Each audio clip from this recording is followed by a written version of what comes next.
Hello everyone, I hope you're well. Are you watching too much YouTube for anxiety recovery? How do you know if you're doing too much? How do you know if it's simply just unhelpful reassurance? Or is it useful to keep watching multiple people, multiple content around anxiety recovery and anything to do with anxiety? That's what this video is about.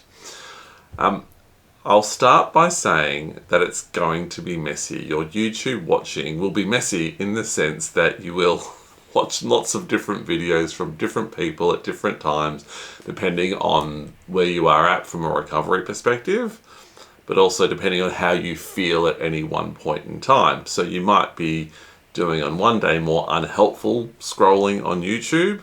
You might be chasing after fears around symptoms, trying to get desperate reassurance. At other times, you might be watching really helpful videos that are helping you to learn.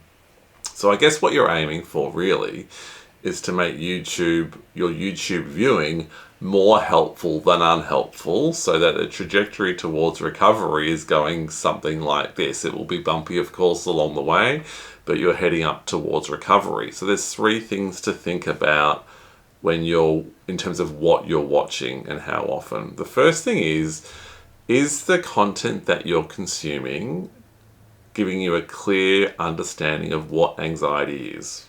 So I talk about the fact that it's a logical and predictable outcome of cumulative stress that's causing your nervous system to be sensitized for your stress temperature to rise, and that's why you are anxious. There's nothing wrong with your mind. So is what you're watching giving you that same message, or is it giving you a different explanation?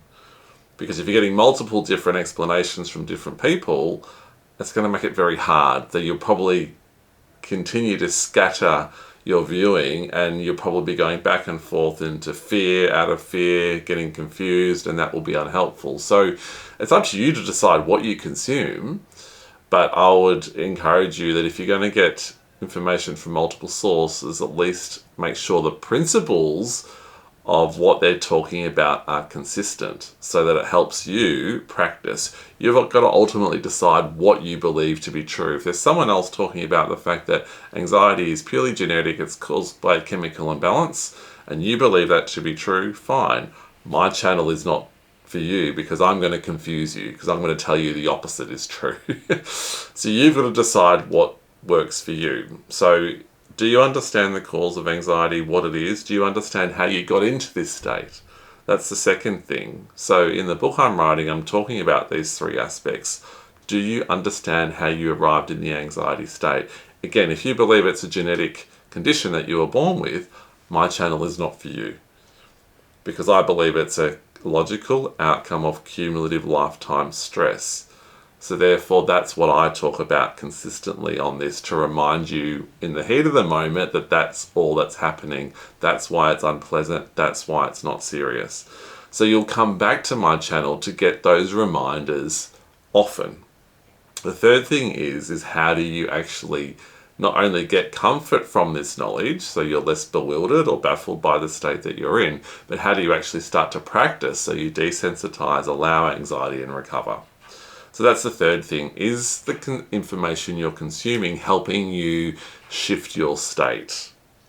If you believe anxiety is something that you have limited power over and you've got to just cope with, again, that's fine. My channel is about helping you recover so that you ultimately build your confidence, so that you rely on me and content less and less. But that requires you to take action, to make change, to do something differently than you've done in order that you got you into this state.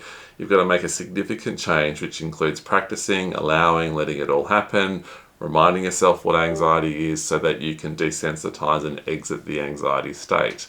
So is other content helping or hindering you do that? Remember, anxiety is also habit formation. We've learned the old anxiety habit, so we have to unlearn the old habit and learn the new habit of allowing. That takes time. So I've got videos on brain rewiring, how we wire new recovery pathways, and they take time. So you need to hear the same information over and over again to a certain extent. You need to practice over and over and over again to a certain extent. So you will need to have some time reading books, watching the resources that you know and trust. I just encourage you to identify what those resources are, and are any of them conflicting, so that it just keeps you locked in that bewildered state. Or are they all consistent? It doesn't really matter how many resources or from different people you use, as long as they are consistent enough that are helping you move consistently towards recovery.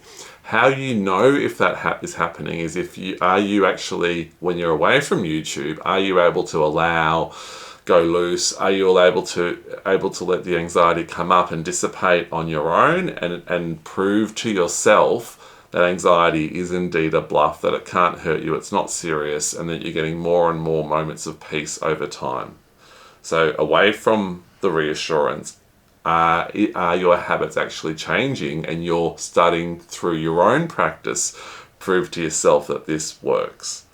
That's really important, because if you're only getting a bit of relief when you watch a video, you're just getting reassurance, but you're not putting theory into practice and shifting the needle for yourself. That doesn't matter in one sense, but it just means you may have to keep coming back to these same resources. And that's what I don't recommend personally, because I know how to recover.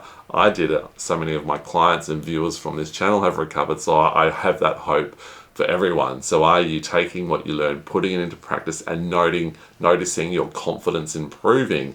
If not, then it might mean that you've got to have a look at the resources you're consuming, or that you may not be doing enough practice when you're away from being online and consuming these resources. I hope that helps. It's a question that's coming up more and more, because we're all bombarded by content, whether it be YouTube or other platforms. So it is good to be discerning about what you actually consume, how you consume it, and how often. If you've got any questions, let me know. You can always book a coaching session too if you just need that further clarity. Okay, take care.